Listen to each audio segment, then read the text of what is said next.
Budget தாக்கல் பண்ணியிருக்காங்க இப்போதான். அது எப்படி பாக்குறீங்க? எப்படி இருக்கு அவரோட திட்டங்கள்லாம்? வணக்கம், என்னோட பேர் நித்யா.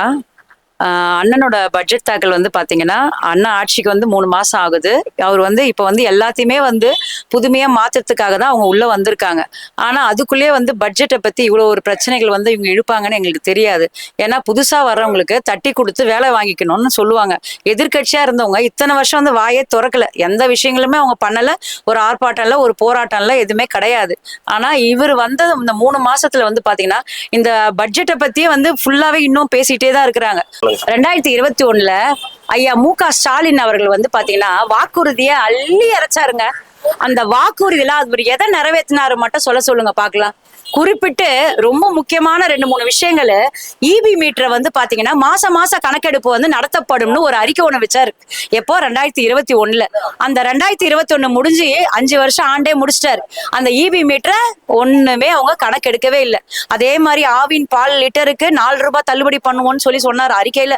ஆனா பாலோட விலை வந்து பாத்தீங்கன்னா ஏறிட்டே தான் போச்சே தவிர அந்த எதுவுமே தள்ளுபடியோ ஒண்ணுமே அவர் பண்ணவே இல்லை. இன்னொரு முக்கியமான விஷயம், 2 லட்சம் பேருக்கு வேலை வாய்ப்பு உறுதி. எங்க ஏரியாலேயே வந்து பாத்தீங்கன்னா வேலை வாய்ப்பு முகாம் போட்டாங்க. நாங்க கொடுத்த பேப்பர் எல்லாம் பஜ்ஜி கிடைக்கும், போண்டா கிடைக்கும், பேப்பர் மடிச்சிட்டு இருந்தாங்க. எங்க பசங்களோட ரெசியூம் பேப்பர் எல்லாம் எல்லா இடத்துக்கும் போச்சு. இன்னொரு நிறைய ஏரியா உள்ள பாத்தீங்கன்னா கூவத்துல மிதக்க விட்டீங்க. அந்த 2 லட்சம் பேருக்கு எங்க வேலை வாய்ப்பு ஏற்படுத்தி கொடுத்தீங்க? ஊனமுற்றோருக்கு மிதிவண்டி வழங்கப்படும். எங்க மிதிவண்டி வழங்குனீங்க? ஒரு புத்தருக்கும் வந்து அந்த சலுகைகளை நீங்க கொண்டே வரல. குறிப்பிட்டு ஒரு 15 பேருக்கு கொடுத்துட்டு கணக்காட்டி முடிச்சிட்டீங்க. ஊனமுற்றோர் எவ்வளவு பேருக்கு இன்னும் கூட உதவித்தொகை வரவில்லை தெரியுங்களா உங்களுக்கு? எவ்வளவு பேர் அப்ளை பண்ணி எழுதி கொடுத்து எங்க பகுதியில் இருக்க முதியோர்களுக்கு முதியோர் உதவித்தொகை வரல. இளம் பெண்களுக்கு வந்து பாத்தீங்கன்னா கணவனால் கைவிடப்பட்டவங்களுக்கு அந்த முதியோர் அந்த ஸ்கீம்லயே வந்து அந்த பணங்கள் வரல. உடல் ஊனமுற்றோர் வந்து நிறைய வாட்டி எழுதி கொடுத்துருக்காங்க. அவங்களுக்கு உண்டான அந்த அமௌண்ட்டை வந்து அவங்களுக்கு வந்து கொடுக்கவே இல்லை. அவங்களுக்கு உண்டான அந்த பணமும் அவங்களுக்கு வரல. ஏன்னா இதெல்லாம் நாங்க வந்து எழுதி கொடுத்துருக்கோம். எழுதி கொடுத்து அந்த பேப்பர்ல காத்திலே விட்டாச்சு. அவங்களுக்கு எதுவுமே செய்யல. அப்பப்ப கண் துடைப்புக்காக ஒரு முகாம் போடுவாங்க. அந்த முகாம்ல ஒண்ணுமே கிடைக்காது.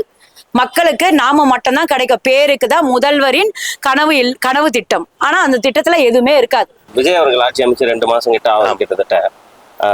நேற்று தான் வந்து பட்ஜெட் தாக்கல் பண்ணியிருக்காங்க. அதை பார்க்கும்போது எப்படின்னா இருக்கும்? ஆனா ஏதாவது இந்த ஆட்சி வந்து இதான ஃபர்ஸ்ட் டைம். இப்போ என்ன சொல்றேன், எதிர்கட்சி என்ன சொல்றாங்கன்னா 2 பதிவு, அதாவது 2 அவங்க பதிவு சொல்றாங்க. ஃபர்ஸ்ட் என்ன சொல்றாங்கன்னா, எங்களுடைய நாங்கள் வச்சு, அதாவது முன்னாடி எங்களுடைய ஆட்சியில் இருந்த ஸ்கீமையே நேம் மாற்றி வைக்கிறேன்றாங்க சொல்கிறாங்க. அதாவது நல்ல ஸ்கீமாக இருந்தால் அதை கொண்டு போகிறது தப்பே இல்லை. அதாவது அம்மா உணவகம் வந்து போன ஆட்சியில் வந்து மேயர் மேடம் என்ன சொன்னாங்கன்னா, அது வந்து ப்ராஃபிட்டே இல்லாததுன்னு சொன்னாங்க. ஆக்சுவலாக அது சர்வீஸ், அது ப்ராஃபிட்டை நம்ம பார்க்கக்கூடாது. அதை வந்து அந்த மேடம் என்ன சொன்னாங்கன்னா, ப்ராஃபிட்டே இல்லாது, அதை நாங்கள் எப்படி பண்ணுவோம்னு சொன்னாங்க. ஆனால் இந்த கவர்மெண்ட் வந்து 2 மாதத்தில் அது வந்து ப்ராஃபிட்டோட இதோட போல, ஆனால் வந்து மக்கள் மத்தியில் பார்க்க போனால் அம்மா உணவுக்கு வந்து ஒரு நல்ல இதோட தான் போயிட்டு இருக்கு. அதை பண்ணலான்றதை இந்த கவர்மெண்ட் காட்டிட்டாங்க. டீலிமிட்டேஷன் பில்லை வந்து போன வாட்டி ஃபர்ஸ்ட் அதை எரிச்சது யாருன்னா முன்னாள் முதல்வர் தான் எரிச்சாங்க. ஆனால் இப்போ அந்த கட்சியோட ஒரு சீனியர் பொலிட்டிஷியன் என்ன சொல்றாங்கன்னா, அந்த டீலிமிட்டேஷன் பில்லை வந்து குறிப்பிட்டு சில ஒரு நல்லது இருந்தால் அதை நாங்கள் ஆதரிப்போன்ற மாதிரி சொல்லியிருக்காங்க. ஸோ போன வாட்டி வந்து அவங்களோட தாட் ப்ராசஸ் எப்படி இருந்ததுன்னா, இந்த பில்லை வந்து எதிர்ப்புன்ற மாதிரி இருந்துச்சு. ஆனால் இந்த வாட்டி அந்த பில்லை வந்து ஆதரிக்கிறாங்கன்றது தான் கரெக்டாக. அந்த பாயிண்ட்டை வந்து தாதவஜன சார் கரெக்டாக சொன்னாங்க. நீங்கள் வந்து எதிர்ப்பீங்களா ஆதரிப்பீங்களா கரெக்டாக சொன்னார். அதாவது ஃபர்ஸ்ட் பட்ஜெட் இதுதான், இந்த சீசனோட ஃபர்ஸ்ட் பட்ஜெட் இதுதான். அது என்னென்ன பண்ண முடியுமோ ஸ்டார்டிங்கில் என்னென்ன, அதாவது ஏற்கனவே கடன் பற்றி சொன்னாங்க. அதாவது கடன் இல்லாமல் எதுவும் பண்ண முடியான்றதா உண்மை. கடன் ஏற்கனவே நிறைய இருக்குது.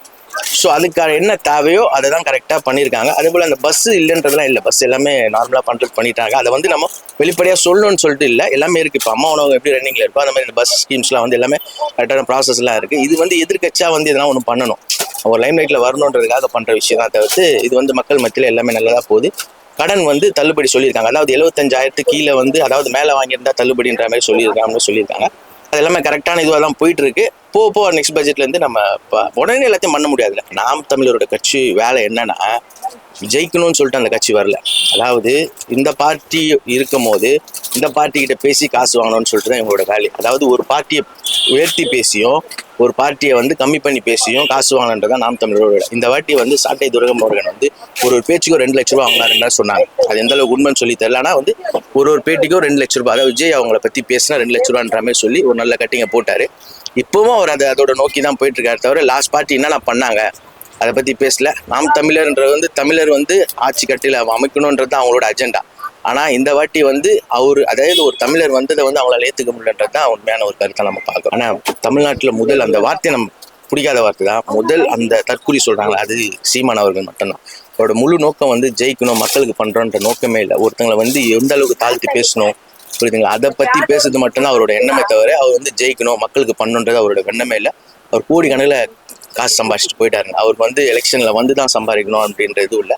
அவருக்கு வெளியே இருந்து ஃபண்டு கிண்டுலாம் வருது. ஆக்சுவலாக அவர் என்ன சொன்னார்னா, போன வாட்டி வந்து ஒரு ப்ரெஸ் ஒரு மீட்டிங்ல அவர் பேசியிருப்பாப்போல. என்ன பேசியிருப்பாப்போல்னா, அவரோட தம்பி, அதாவது தம்பி எல்லாரும் தம்பி தம்பின்னு வர அந்த மாதிரி ஒரு தம்பி வந்து அவரோட AK-47 வந்து இவரோட போட்டோ ஒட்டி இருந்ததாகவும், அதை வந்து சென்ட்ரல்ல வந்து அந்த இதுல பார்த்துட்டு அவரை சஸ்பெண்ட் பண்ணதாகவும், திருப்பியும் ஜாபுக்கு சேர்ந்ததாகவும், திருப்பியும் அந்த போட்டோ ஒட்டினதாகவும் சொல்லி அதை சிரிச்சு கீழே இருந்து ஒரு கூட்டம் கைத்தட்டி சிரிச்சதை நம்ம பார்த்தோம். ஸோ அதாவது இவர் ஒன்று பேச, இவர் ஒன்று சிரிக்க. அதாவது நீங்க என்ன சொல்ல வரீங்கன்னா, அந்த மாதிரி கதையில கேட்கிற நீங்க தான் தற்கொலை. ஆமா, கண்டிப்பா. ஏன்னு சொல்றேன்னு கேட்டீங்கன்னா, ஒரு சாதாரண கர்ப்பிணி பெண்களுக்கு மாசமா இருக்கும் போது அவங்களுக்கு வழங்குற அந்த உதவித்தொகை இன்னும் கூட ஒரு குழந்தைக்கு 2 வயசு ஆயிடுச்சு, 3வது புள்ளையும் 2வது புள்ளையும் பெக்க போறாங்க. ஆனா இது வரைக்குமே நீங்க 5 வருஷம் ஆட்சி காலத்துல எந்த மகளிருக்குமே அந்த மகப்பேறு வந்து அந்த உதவித்தொகையை நீங்க வழங்கவே இல்லை.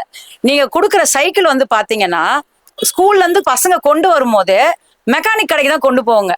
மெக்கானிக் கடைக்கு கொண்டு போயிட்டு அந்த நெட்டு போல்டு எல்லாம் டைட் பண்ணி, ஆனாலும் பிள்ளைங்க ஓட்டாதுங்க. ஏன்னா அந்த மாதிரியான சைக்கிளை வந்து குழந்தைங்க சாதாரண கீழே நடுத்தர வீட்டில் இருக்கவங்க கூட அவங்க குழந்தை பிள்ளைங்களுக்கு வந்து ஒரு நல்ல மாடல் சைக்கிள் வேணும்னு சொல்லி எதிர்பார்த்து வாங்கி கொடுக்குறாங்க. ஆனா நீங்க கொடுக்குற சைக்கிள் ஒரு சைக்கிளுக்கு எவ்வளவு கொட்டேஷன் எடுக்கிறீங்கன்னு உங்களுக்கு தெரியும். ஆனா அது ரொம்பவும் தரமற்றதா இருந்தது அந்த சைக்கிள். அடுத்து ஒரு மாசத்துல அது என்ன பண்ணுவாங்கன்னா, நேரா வந்து காய்லாங்கடைக்கு போவோம், 1000 ரூபாய் மதிப்பு. ஆனா உங்களோட சைக்கிளோட கொட்டேஷன் எவ்வளவு, 8000மோ 10,000மோ நீங்க போட்டிருக்கீங்க. ஆனா அது கூட அது ஒர்த்தே கிடையாதுங்க எனக்கு தெரிஞ்சு. ஆனா இப்போ வந்து பாத்தீங்கன்னா அந்த பிள்ளைகளுக்கு ஏற்ற மாதிரி இப்ப இருக்கிற நடைமுறைக்கு பெரிய பணக்கார வீட்டு பிள்ளைங்க தான் அந்த சைக்கிள் யூஸ் பண்ணணும்னு கிடையாது. நடுத்தர குழந்தைங்களும் என் பிள்ளைங்க நம்ம யூஸ் பண்ணணும்னு சொல்லிட்டு எங்க தலைவர் வந்து தளபதி அண்ணா வந்து கொண்டு வந்திருக்காரு இந்த சைக்கிள், ஸ்மார்ட் சைக்கிள் திட்டத்தை. விஜய் அவர்களுக்கு வந்து பேசவும் தெரியல, ஆட்சி செய்யவும் தெரியல அப்படின்னு சொல்லிட்டு எதிர்கட்சியில இருக்கிறவங்க தொடர்ந்து விமர்சனம் பண்ணிட்டே இருக்கிறாங்க. அது எப்படி நான் பாக்குறேன்? ஆனா உண்மையா சொல்லணும்னா அவரோட பொலிட்டிக்கல் மூவ் வந்து பேசுறது இல்லைங்க. அதாவது இவங்க பேசி ஆட்சி அமைச்ச கட்சின்னு இதெல்லாம், இது ரெண்டுமே அப்படிதான்.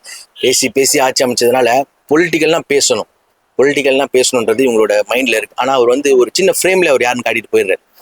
நம்ம என்னன்னா ஒரு டைனாமிக்கா அவர் மாறிட்டார். அவரு தான் ஒரு லீடர்னு சொல்லி வந்துட்டார். அதுக்கப்புறம் வேற அப்போசிஷன்ல வரும் ஏத்துக்கிட்டாங்க. ஏத்துக்காம பண்ண முடியாதுங்க. சில பேர் பேசுறாங்க, ஐபேக்ல இருந்து டேட்டா எடுத்துன்னு போயிட்டு அந்த டேட்டா வச்சுதான் அவர் ஜெயிச்சாருன்ற மாதிரிலாம் பேசுறாங்க. ஆனா டேட்டா வந்து ஒரு ராஜா இல்லைன்னா, டேட்டா வந்து எதுல ராஜா, ஒரு பொருளை வந்து நீங்க விற்கிறதுல ராஜாவாகலாம். ஆனா அந்த பொருள் விற்கிறதுக்கு வந்து அந்த பொருள் நல்லா இருக்கும், சொல்றது புரியுதுங்க. அப்பதான் நம்ம பொருளை மக்கள் வாங்குவோம். ஸோ விற்காத பொருள் நம்ம எந்த மக்கள்கிட்ட விற்க முடியாது. ஸோ ஒரு பொருள் நல்ல பொருளாக இருந்தால் தான் மக்கள் வாங்கும். ஸோ ஆப்போசிஷன்ல ஒரு லீடர் ஃப்ரேமை செட் பண்றதுக்கு தான் இப்போ உதயநிதி வந்து எதிர்கட்சி தலைவர் ஆக்கியிருக்காங்க. சரி, ஓகே, எவ்வளவு பெரிய பார்ட்டி இருக்காங்களே, அதாவது எவ்வளவு சீனியர்ஸ் இருக்காங்க, இவர் எதுக்கு எதிர்கட்சி தலைவர் ஆகணும்? சரி, ஓகே.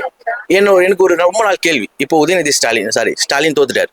உதயநிதி ஸ்டாலின் தோத்துருந்தாருன்னா அப்ப யார் எதிர்கட்சி தலைவர் ஆயிருப்பார்?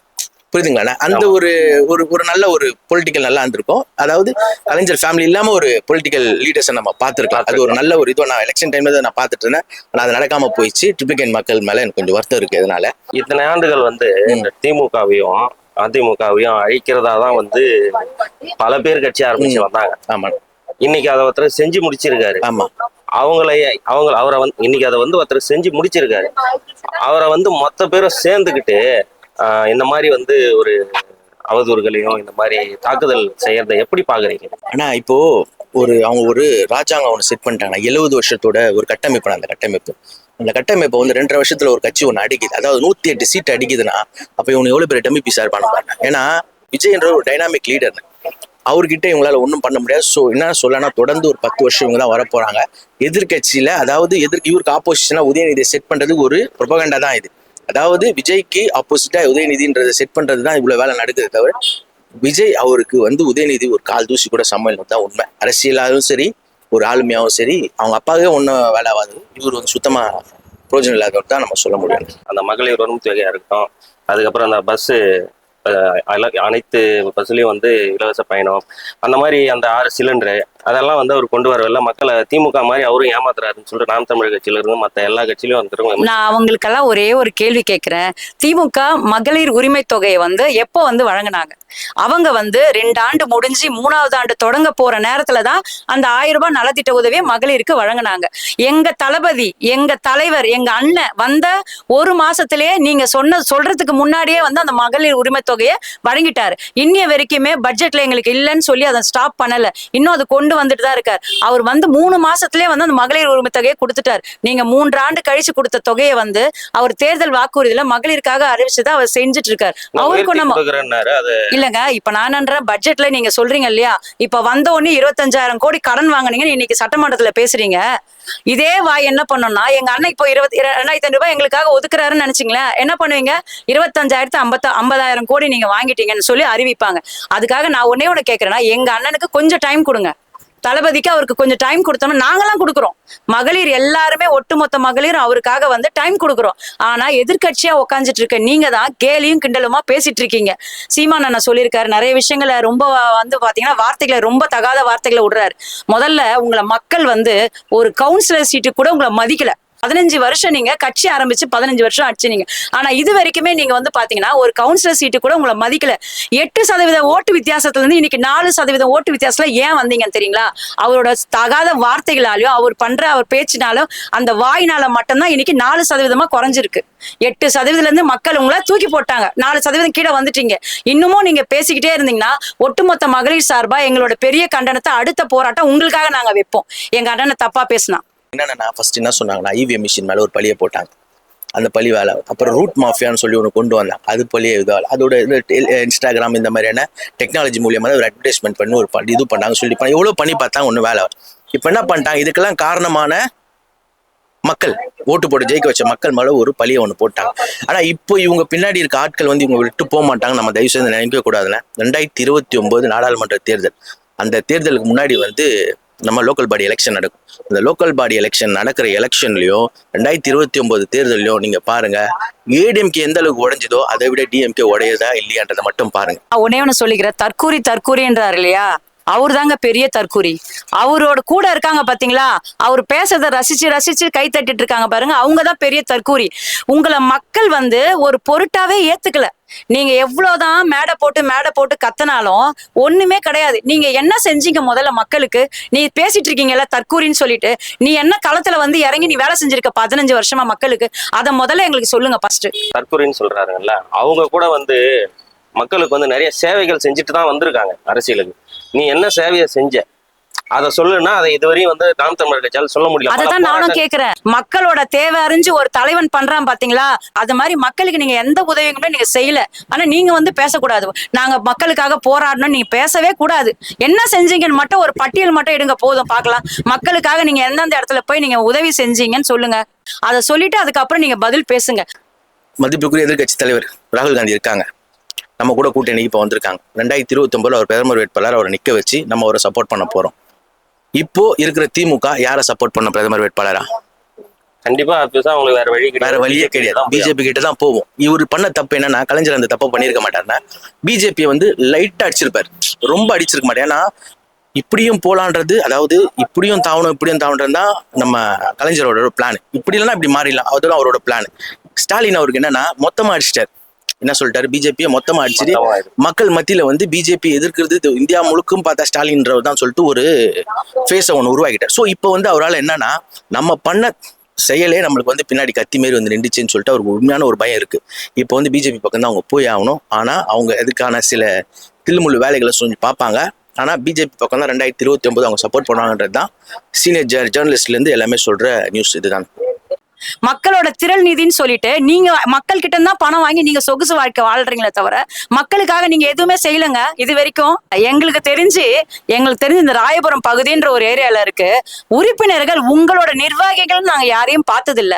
மக்களுக்காக ஒரு சின்ன ஒரு பிரெட் துண்டு கொடுத்தோ ஒரு தண்ணி பாட்டில் கொடுத்தோ நாங்க பார்த்ததே கிடையாது. எங்களுக்கு தெரிஞ்ச வரைக்கும் மக்களாவா அவங்களோட சுய தேவைகளையும் அடுத்தவங்களுடைய கஷ்டத்தையும் புரிஞ்சுதான் இந்த 20 ஆண்டு காலமா எந்த கட்சியுமே எந்த ஹெல்ப்பும் பண்ணாம சுயமா தன்னார்வலரா வெளியில வந்து அவங்களா எல்லாருக்குமே மக்களுக்கு வந்து உதவி செஞ்சிருக்காங்க. அந்த கூட்டம் தான் இன்னைக்கு வந்து தளபதியோட இந்த தமிழக வெற்றி கழகத்துல வந்து நாங்க இணைஞ்சிருக்கிறோம். அண்ணா நான் ஒண்ணு சொல்லட்டுங்களா, இதை உண்மையிலே சொல்றேன் கேட்டுங்க. ஒரு சாதாரண ஒரு மக்கள் இருக்காங்க பாத்தீங்களா, அவங்களோட மனசுல இருக்கிற வலி தாங்க எங்க தலைவர், எங்க தளபதி. மக்கள் கிட்ட இருந்த அந்த வலி அவர் கையில இருந்திருக்கு, அவரோட மனசுல இருந்திருக்கு. இப்ப நாங்களாம் இவ்வளவு தூரம் பேசணும், எங்களுக்கு பேசுறதுக்கு அவசியமே கிடையாது. நான்லாம் 16 வருஷம் வந்து பாத்தீங்கன்னா ஒரு விடுதலை சிறுத்தைகள் கட்சிகளை வந்து நான் நிர்வாகியா இருந்திருக்கேன்.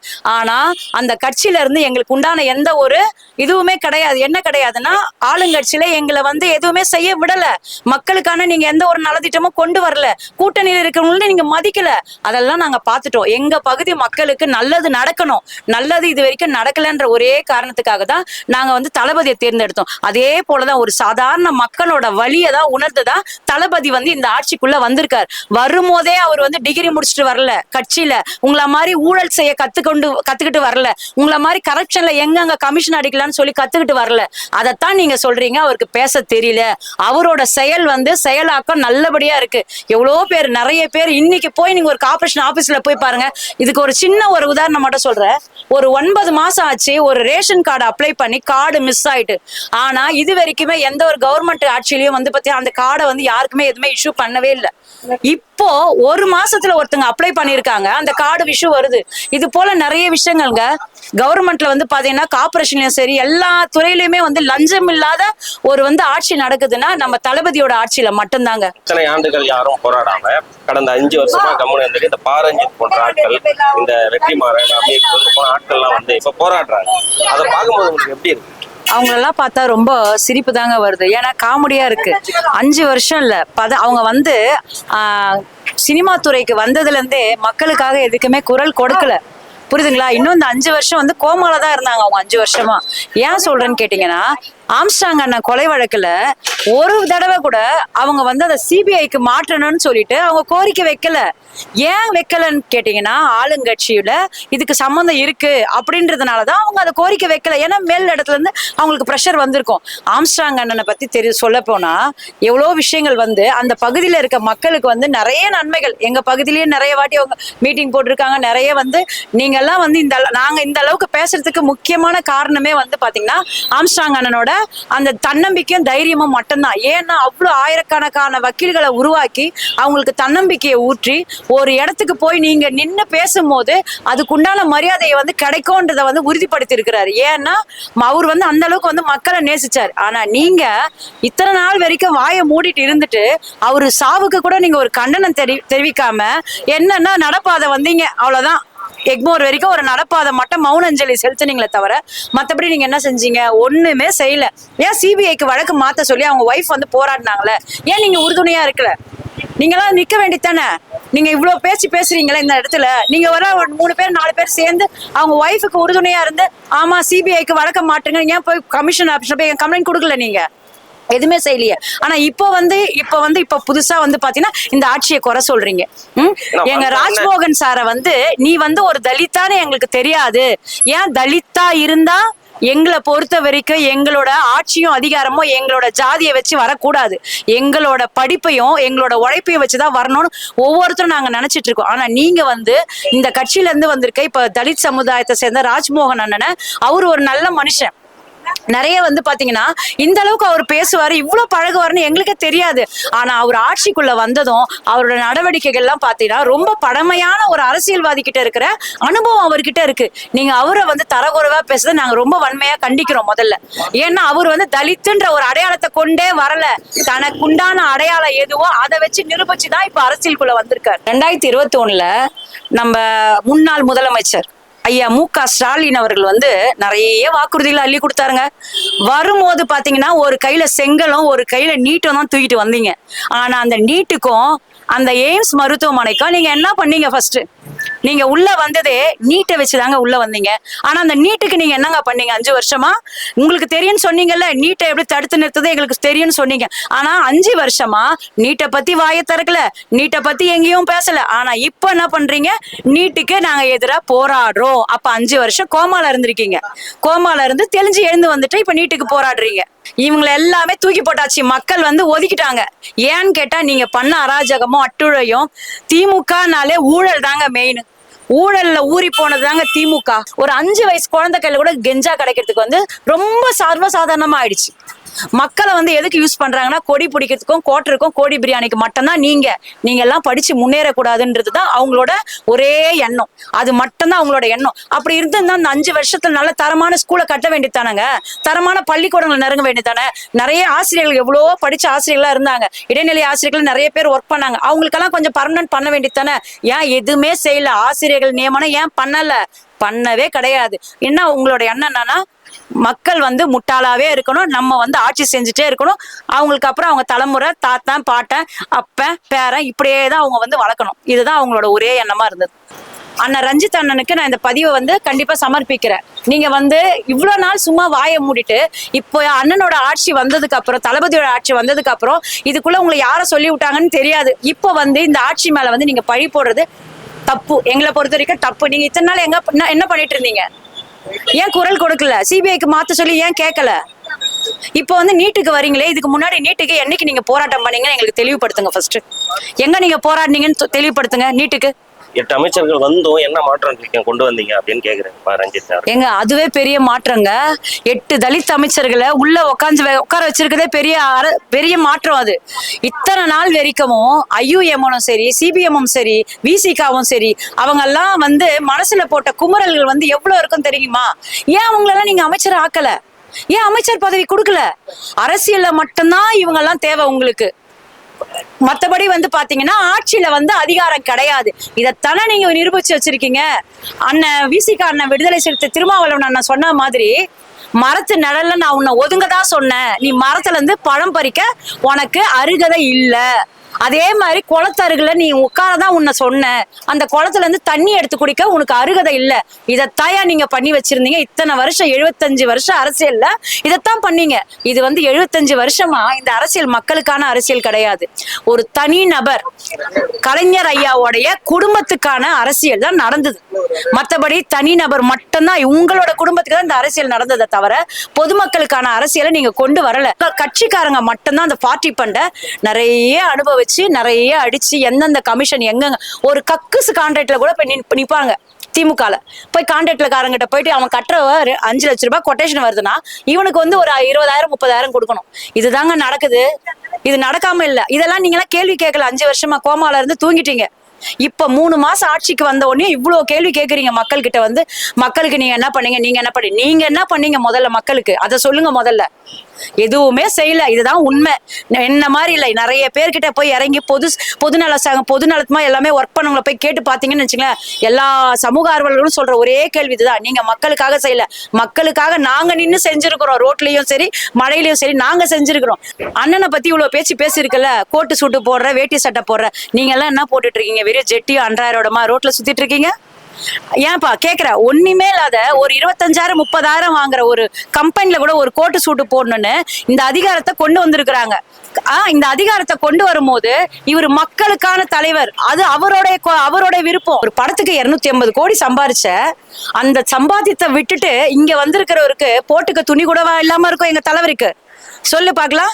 உன்ன மாதிரியா மக்களோட திரள் நிதின்னு மக்களோட பணத்தை மட்டுமே ஆட்டையை போட்டு ஆடி கார்ல இருந்து 50 லட்சம் ரூபாய் கார் வரைக்கும் வாங்கி வச்சிருக்கேன். கேட்டா ஒருத்தன் கிஃப்ட் கொடுத்தானா, எவையா உனக்கு 5 கோடி ரூபாய் காரை தூக்கி கிஃப்ட் கொடுக்குறான்? அந்த புண்ணியவனை காட்டு பாக்கலாம். 5 கோடி காருக்கு உனக்கு கிஃப்டா? உனக்கு சொல்லு பாக்கலாம். 250 கோடி உச்சத்துல இருந்த நடிகர்ப்பா, அதெல்லாம் விட்டுட்டு மக்களுக்காக கீழே இறங்கி இருக்கிறாரு. கீழே இறங்கி நீங்க பேசுற அத்தனை அவமானத்தையும் தாங்கிட்டு அமைதியா இருக்கிறார். அமைதியா இருக்கிறதுக்கு ஒரே காரணம் மக்களுக்கு நல்லதை பண்ணணும்ன்றதுக்காக தான் வாயை மூடிட்டு இருக்காரு. நீ பேசி செத்துருவ. ஆனா அவர் பேசாம எல்லா செயலையுமே செய்வாரு. அதுதான் உண்மை. நீங்க பேச இன்னும் 4% இருந்து 2% ஓட்டா மாறும். இல்ல அவர்கிட்ட வந்து துணியே இல்லாத மாதிரி கோட்டு போடுறாரு, ஜிப்பா போடுறாரு, வேஷ்டி சட்டை கட்டுறாருன்னா வேற என்ன கட்ட முடியும்? வேற என்ன போடணும்? இப்போ நீங்க யார்கிட்ட என்ன சூட்கேஸ் வாங்கினோம், என்ன பெட்டி வாங்கினோம், அது கடவுளுக்கு தான் தெரியும். ஏன்னா இந்த சூட்கேஸ் கொள்கையை வந்து கடைபிடிச்சி அரசியல்ல கொண்டு வந்தவங்களே வந்து திமுக. அது மட்டும்தான் சூட்கேஸ் கொள்கையை வந்து கடைபிடிச்சு கொண்டு வந்தவங்க. இந்த வாழையா வந்து இந்த திருட்டு திமுக வந்து பண்ண ஒரே விஷயம் என்னன்னா, ஃபுல்லா வந்து பொட்டி மாத்திர வேலை இவங்களோட வேலை. யார் எந்த அரசியல்வாதி யாருக்கு வரலையோ அவங்களுக்கு ஒரு பொட்டி போவோம் வீட்டுக்கு. வீட்டுக்கு போனோமே சாயந்தரம் மறுநாள் காலையில அறிக்கை விடுவாங்க நியூஸ் பேப்பர்ல, இந்த கட்சியில இவர் இணைஞ்சார். இதெல்லாம் எங்களுக்கு தெரியாதுன்னு நினைச்சு நீங்க பாட்டுன்னு உங்க இஷ்டத்துக்கு பேசிட்டு இருக்கீங்க. சீமான் அண்ணாவை நாங்க ரொம்ப வந்து வன்மையா கண்டிக்கிறோம். இன்னொரு தடவை எங்க அண்ணன் கம்முன்னு இருக்கிறாருன்னு தான் நாங்களும் பாக்குறோம். அவர் கண்ணை காட்டினாருன்னு நினைச்சீங்க, இருக்கிற ஒட்டுமொத்த மகளிர் அணியில இருக்கிற எல்லா மகளிரும் சேர்ந்து உன் வீட்டு வாசல்ல வந்து உட்காருவோம். உன்னை கைது பண்ற வரைக்கும் எழுந்து போக மாட்டோம். ஆனா எங்க அண்ணா அதெல்லாம் எங்களுக்கு சொல்லி தரல. இது வரைக்கும் நீங்க வந்து இந்த ஆட்சி வந்ததுல இருந்து நீங்க அவ்வளவு அவமானப்படுத்துறீங்க. ஆனாலும் அமைதியா இருக்கிறதுக்கு ஒரே காரணம், எங்க தளபதி ஆட்சி நல்ல ஆட்சி நடக்குது. ஒரு சின்ன குழந்தையில இருந்து ஒரு வயசான முதியவர் வரைக்கும் சொல்றாங்க எங்கேயுமே ஊழல் இல்லாத ஆட்சி. ஒரு பில்டிங் கட்டினாங்கன்னா அந்த இடத்துல அந்த பில்டிங் அப்ரூவல் வாங்குறதுல இருந்து அதை கட்டுறது வரைக்கும் எவ்வளவு அமௌண்ட் வாங்குவாங்க தெரியுங்களா? Party fund. நீங்க எல்லாமே வந்து பாத்தீங்கன்னா ஒரு கன்ஸ்ட்ரக்ஷன் லைன்ல இருக்கவங்க கிட்ட போய் பேட்டி எடுத்து பாருங்க. அவங்க சொல்லுவாங்க இன்னைக்கு வந்து அவங்க எந்த ஒரு அமௌண்ட்டுமே இல்லாம அப்ரூவல் எல்லாம் அவ்வளவு டக்கு டக்கு டக்குன்னு ஃபார்வர்ட் ஆகுது. ஏன் ஃபார்வர்ட் ஆகுது? இவரோட ஆட்சியில இருக்கிற அந்த கரப்ஷன்றதே கிடையாதுன்றதுனாலதான் இவ்வளவு சீக்கிரம் இந்த வேலைகள்லாம் நடக்குது. இல்லைன்னா ஒரு சாமானியர் ஒரு சாதாரண கவர்மெண்ட் ஸ்கூலுக்கு எங்கேயோ ஒரு அரசியல்வாதி வந்து இருக்கிற கட்சிக்கு போய் நின்னோம்னா அந்த இடத்துல மக்களுக்கு உண்டான ஒரு பிரச்சனைக்கே போனோம்னால அதை மதிக்க மாட்டாங்க. ஆனா இன்னைக்கு நாங்க இருக்கிற இடத்துல இருந்தே நாங்க எது சொன்னாலும் சரி எல்லா விஷயங்களுமே டக்குன்னு எல்லாமே நடந்து முடிக்குது.